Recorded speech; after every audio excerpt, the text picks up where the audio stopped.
Welcome to the second in our series of hot topics. Today's hot topic is the changing workforce, and boy, is that a hot topic.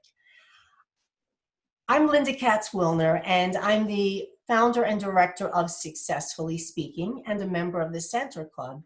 And the Center Club has sponsored this event. And what I'm going to do is today speak to two very important leaders in our community about some very informative and relevant information. And so first, I'd like to introduce our speakers today.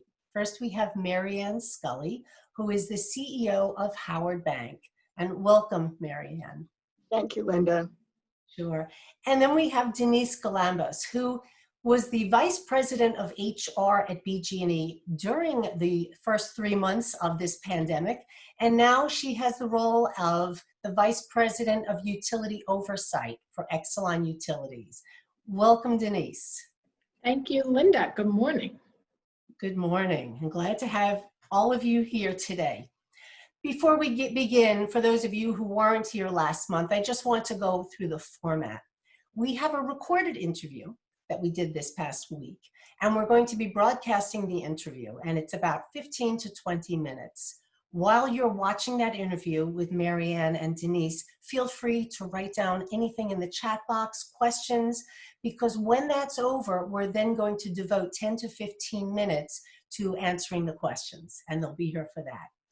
Following that, for those of you who want this as a networking opportunity as well, we have breakout rooms for the last 30 minutes where we'll have 2 different breakout rooms, so you'll get to meet some people who are here today, and we'll have some topics, or you can do whatever networking you like to do in those breakout rooms.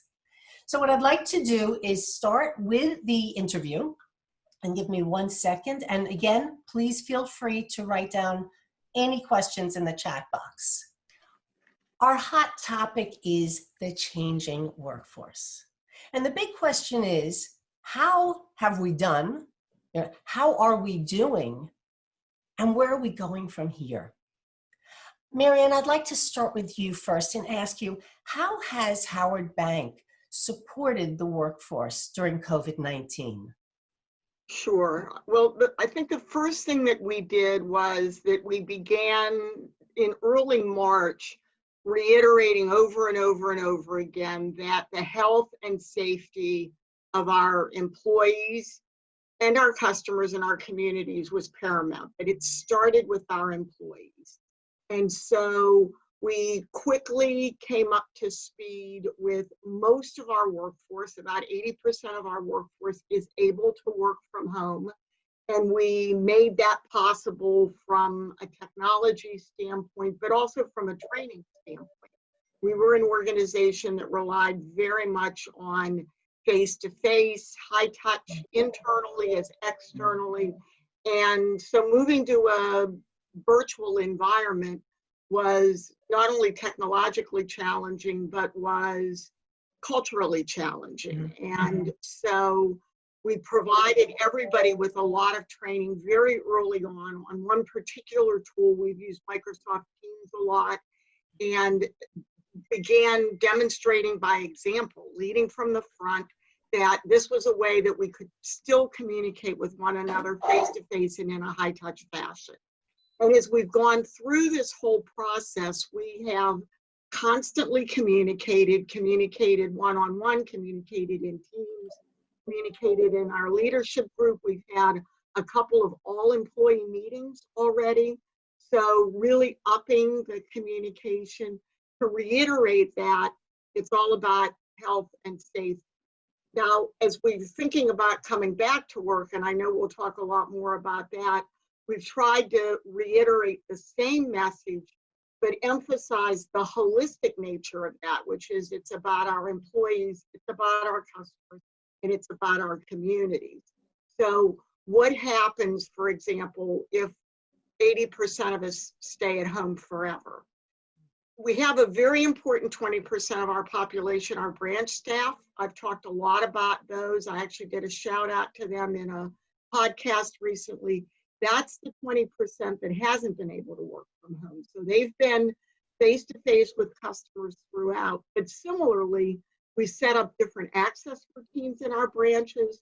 We relied heavily on the 9 of 15 branches that have drive-throughs.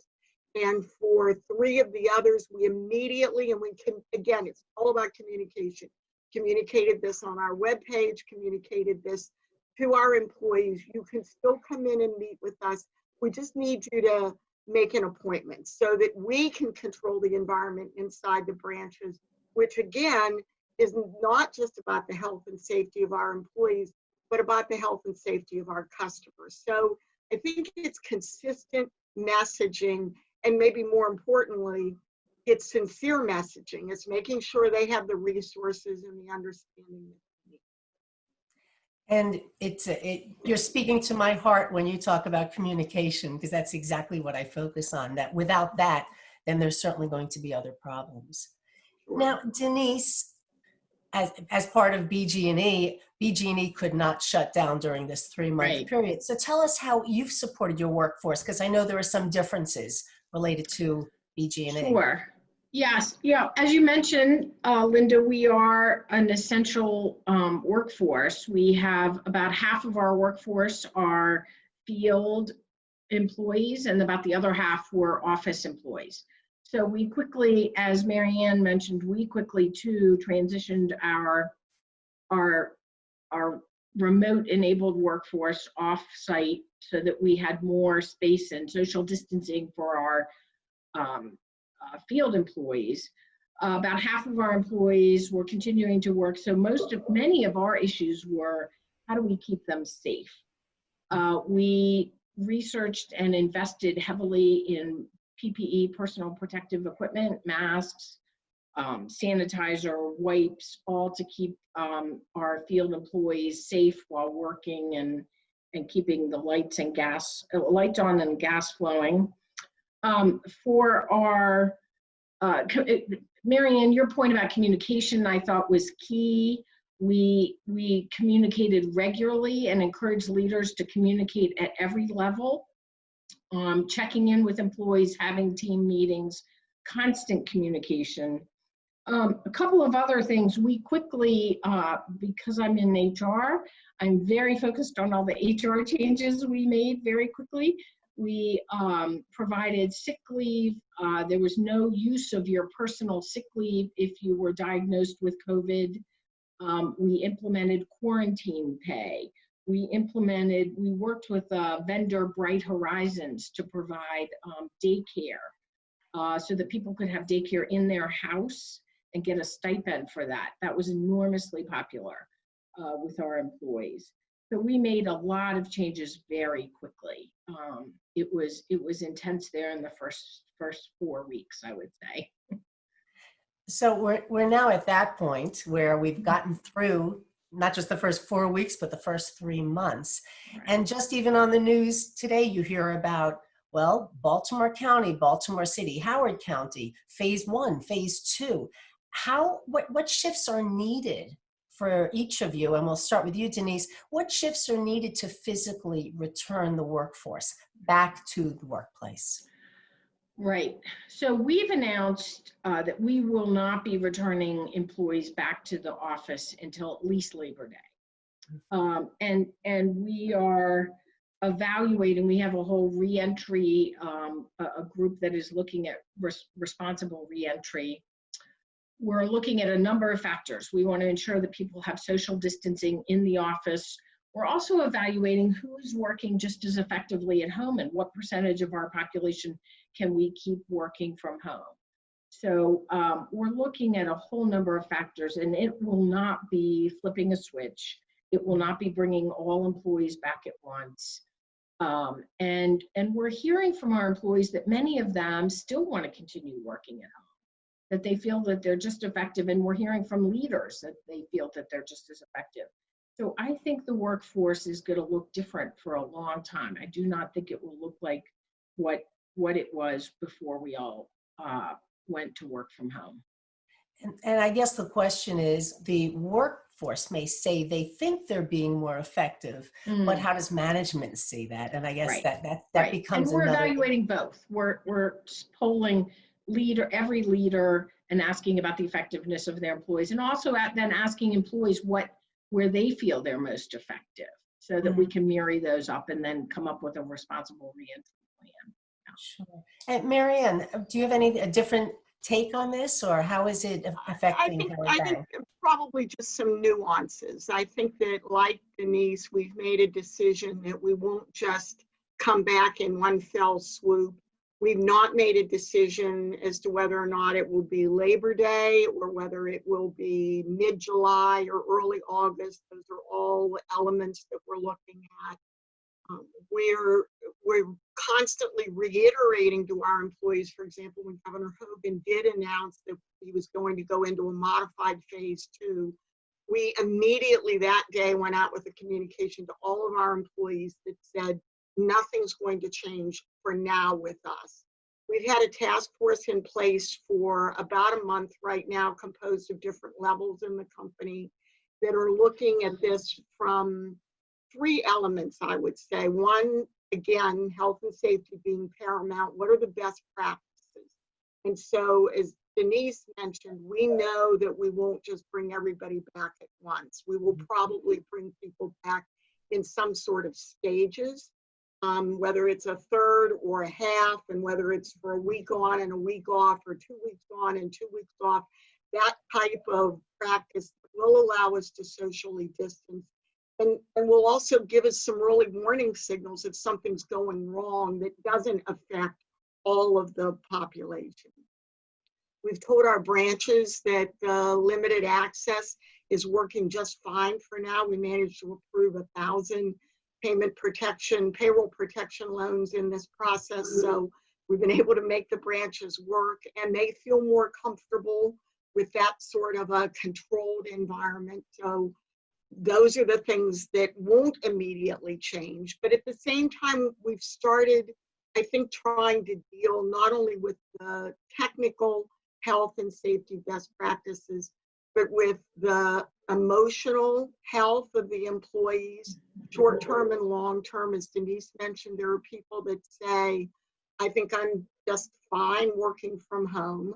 And so one of the things that we've communicated is that in the longer run, we do believe there will be more, at least scheduled, regular work from home environments, whether there's more employees that are 100% of the time working from home.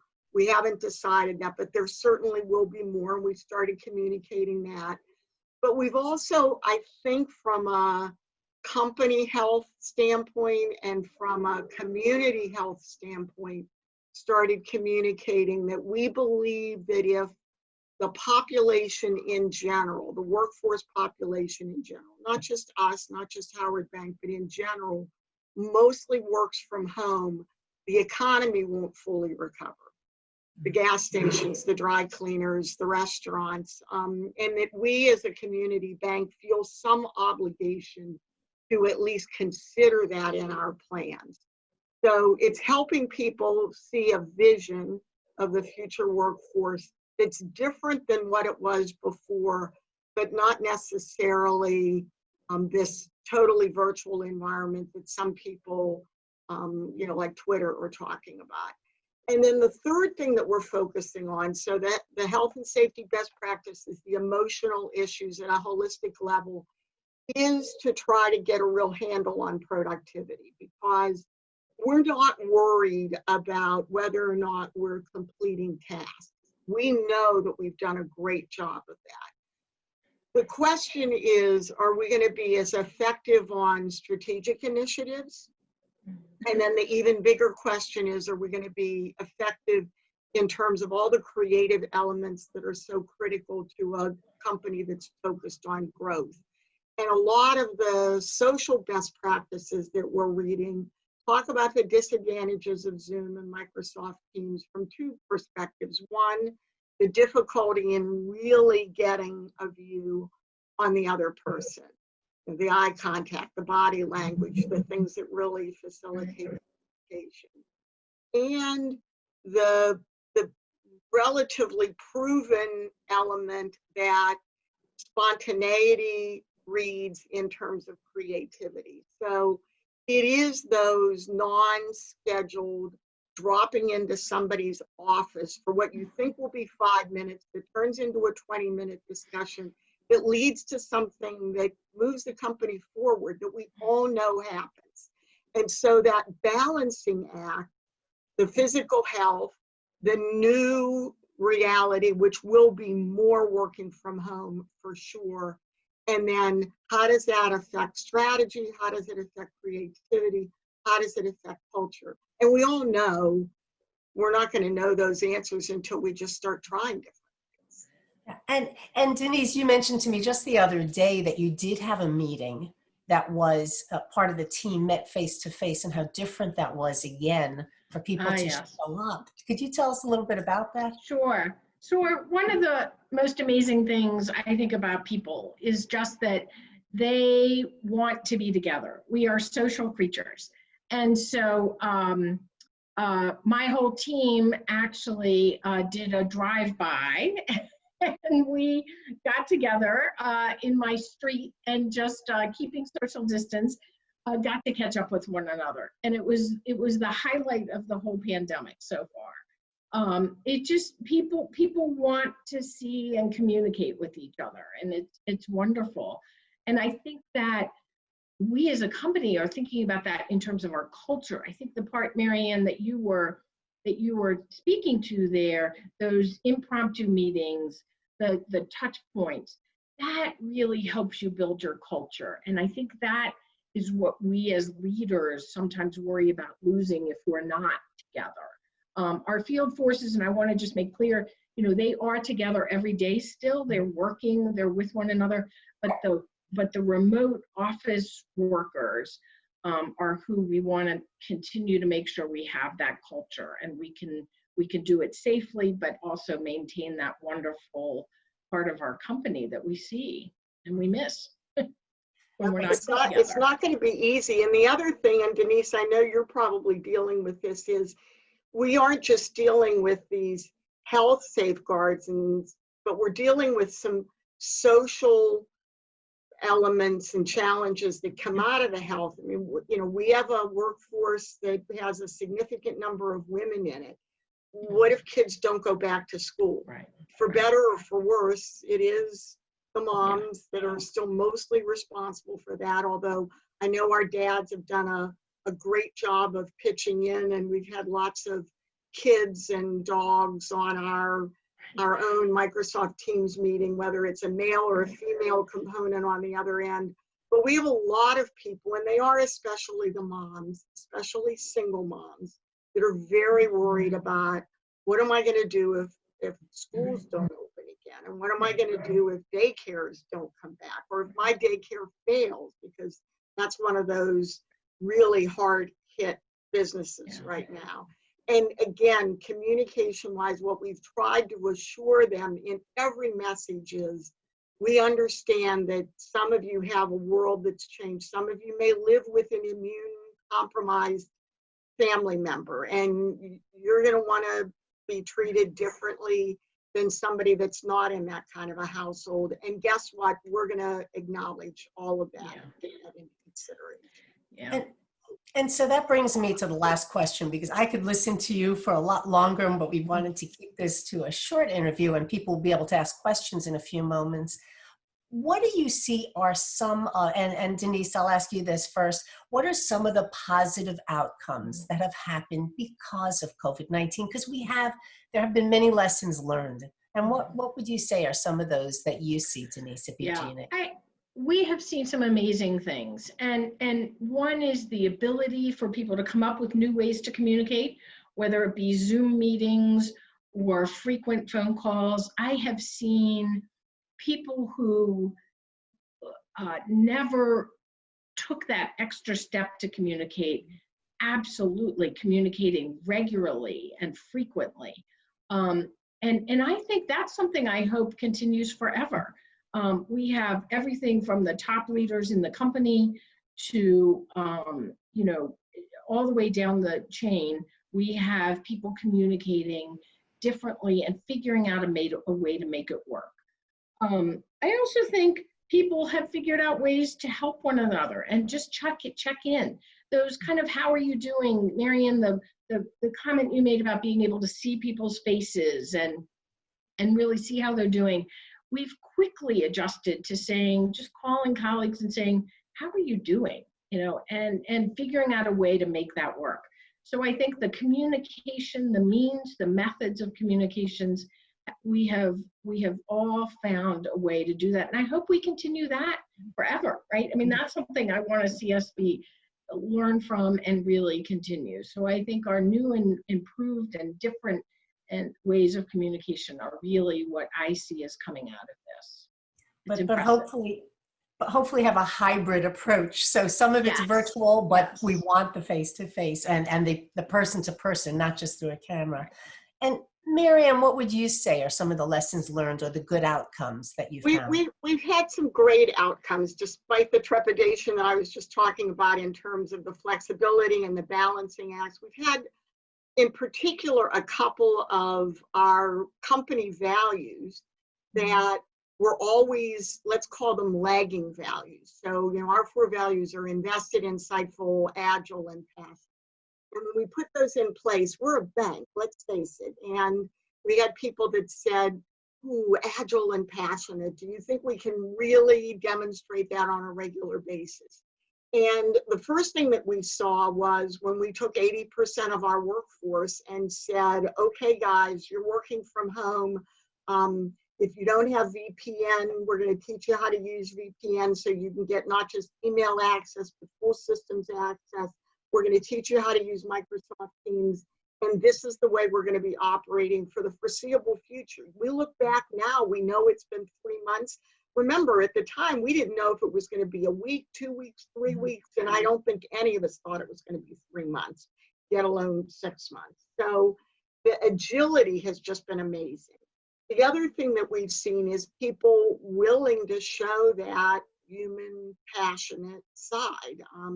We saw in our branches with some of these challenges that our borrowers have had, needing payment modifications, needing payroll protection plan loans, just huge, passionate endeavors around, I don't want to go home until the system shuts down. I want to make sure I get my customer this money before the money runs out. So we've actually seen this instill or reinforce some of the values that we used to most worry about as being the touchy-feely elements. And I don't think that those are going to go away, certainly as long as we nurture them. So we've seen an opportunity to grow, in summary, and this is so much up my alley, to grow with our communication skills, but also many of our soft skills that we've certainly been challenged over this time period, but we've grown a lot and adapted a lot. I thank you so much for the insightful answers to your questions, because I know you're leaders in your own industries.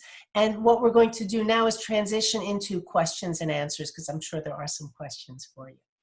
Great. So thank you both for Lynda. the wonderful answers, and I look forward to hearing what other answers you can give the people as they close them. Okay, so thank you so much again for all of the answers and information both of you gave us. And I'm going to check the chat and see what questions we might have. Let's see here. Okay, so feel free if you want to, if you have a question, type it in the chat box. If you'd like us to open up the line so you can talk, please say that in the chat box. And while we're waiting to see if there are any specific questions, one of the questions, something you spoke about, and I think it was you, Marianne, who mentioned this, but both of you could respond to it, is the productivity. My question in the interview was, how do you deal with the productivity? Are they doing well? And who's measuring that? And we may see that some people are more productive, but management may not. So are there any specific ways that you're having some accountability? And if everybody can close the cameras, if they're not Marianne or Denise right now, and then we'll open the cameras afterwards. Thank you. So I'll get started. I mean, I think that we're very comfortable with the fact that our day-to-day operational activities are continuing. And we know that from 2 standpoints. Number one, as a bank, as a organization that has literally dozens of timelines in many departments that have to be fulfilled every day. If you don't approve overdrafts, if you don't book loans, if you don't move items through your credit processing system, you will certainly know about it. So some of it's just a natural task kind of mechanism. But I also think that you clearly have to rely on your frontline staff. And so we're very reliant on and very confident in and very trusting of our first line supervisors and their managers. And we're checking in with them, and we're not seeing any problems with that sort of day-to-day operational efficiency. The bigger question is what's happening with initiatives, what's happening with creativity. Creativity will definitely be something that you'll measure further down the road. We're very focused on making sure we're focusing on the initiatives. So about 6 weeks into this process, we put some mechanisms in place to make sure that we were touching each other on these initiatives, just as we were on some of the more hectic, time-sensitive elements like the payroll protection program. So you have to just make sure you're doing that.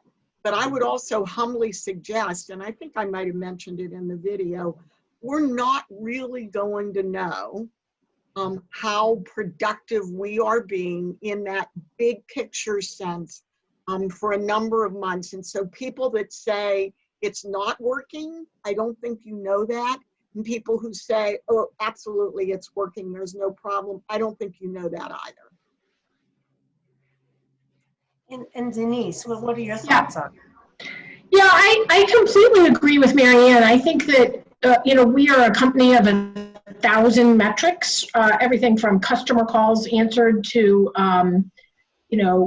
construction and improvement of our facilities and large scale, huge projects that we're working on to replace transformers and infrastructure. All of those, we keep 1,000 metrics on. We are meeting all of our metrics. So we know that we're moving the business forward. And it is the softer initiatives that we're now, just like Mary Ann said, trying to turn to make sure we're still working on. People metrics, right? We haven't stopped hiring. We haven't stopped promoting people. We haven't stopped moving people around. All of those things that you want to continue that kind of makes the company what it is, that we've now said, look, we need to focus on those just as much as now that we have, everybody has a mask, now that we're doing screening, healthcare screening of all of our employees that need to come to work, let's focus on some of those softer initiatives. What are we doing? What are our long range plans? And that's the part that, has been harder to adjust to, I think. But in terms of metrics and in terms of running the business, having half of our population remote has not interfered. Thank you for that. And I'm trying to multitask and type while you're talking with this answer. But if everybody wants to open up their cameras now, because we are asking questions and we can see people, and we like to see people and get feedback. So everybody can feel free to open up their cameras. You can keep it muted just so we don't have the ambient noise, but certainly open up your cameras and people could go into the gallery view so we can see everybody. And I do have a question from Rhonda Pringle. Thank you, Rhonda. How are your more strategic teams dealing with the challenge of meeting with decision makers and building business pipelines? Who would like to answer that question one more time, Lynda? Sure. How are your more strategic teams dealing with the challenge of meeting with decision makers and building business pipelines? It's a big question. I will tell you, as a growth-oriented company, as certainly Rhonda, and as others on the call know, it's something that we started talking about very actively maybe 6 or 7 weeks ago, when it became apparent that even if we do return to the office, we're going to be returning to the office in a different way. Our clients are going to be returning to the office in a different way. How are we going to meet with them? And for us, opportunistically, we did so well in the whole SBA PPP program in terms of differentiating ourselves in a lot of ways that we believe we've got an opportunity. And when you have an opportunity in an economy that's contracting at a double-digit rate, you certainly want to take advantage of that. And so, one of the literally burning platforms that we have, we've taken all these strategic initiatives that we've always had, we've focused them down to 2 that we put in the burning platform category.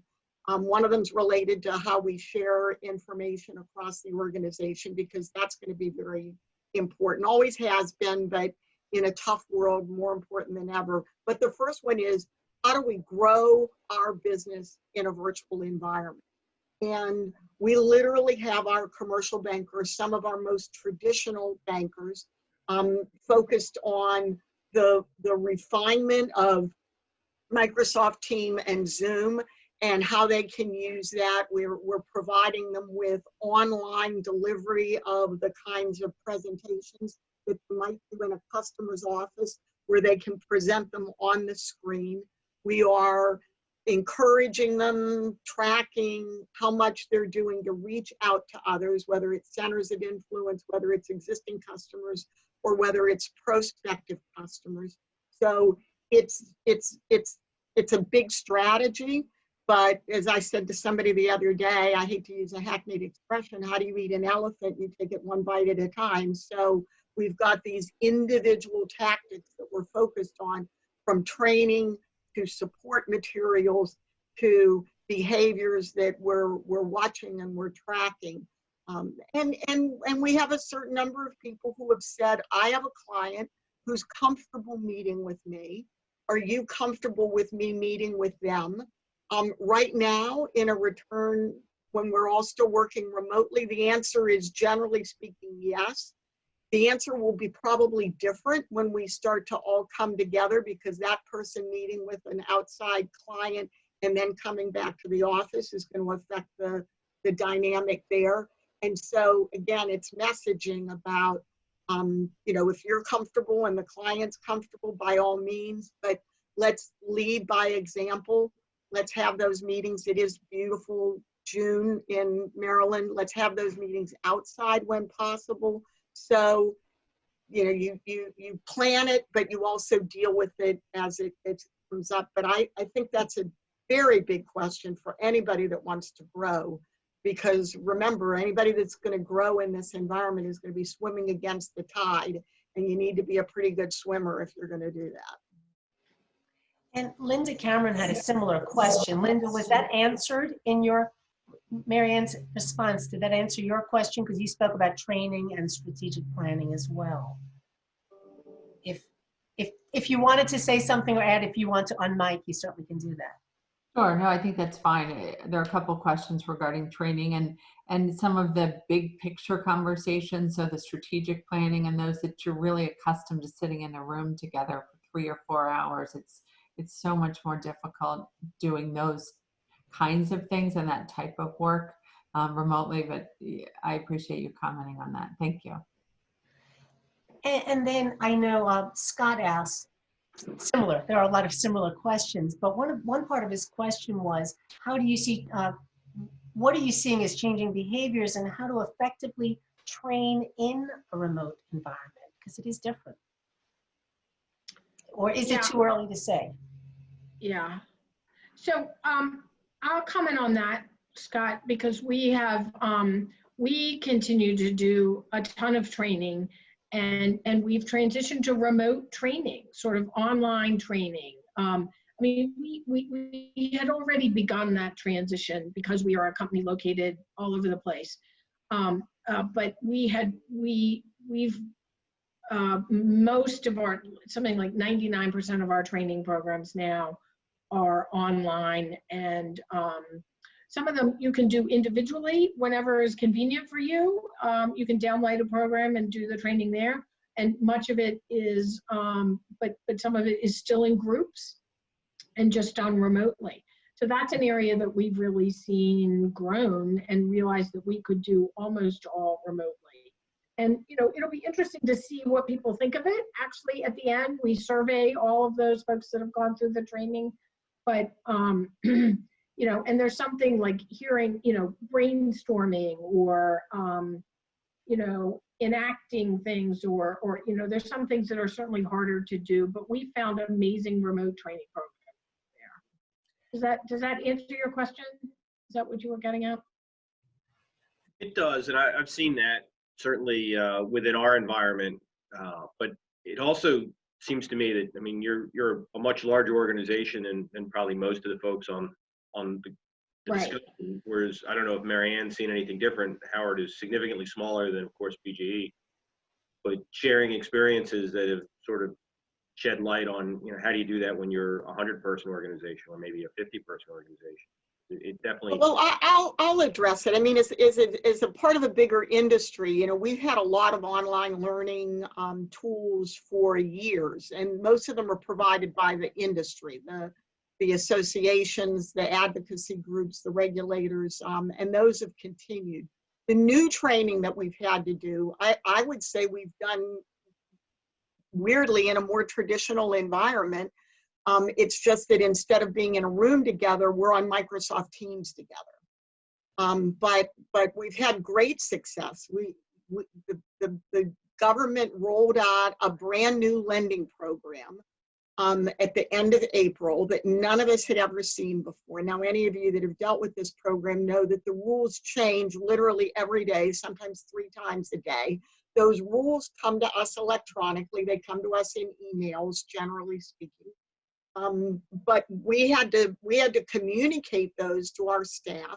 We had to make sure that they were comfortable with the ability to access the system, and literally not using a canned online training program, but rather using Microsoft Teams, where people sitting around a virtual table together and explaining these tools, and then putting people in charge of sub teams. We booked more loans in 6 weeks than we did in all of 2019.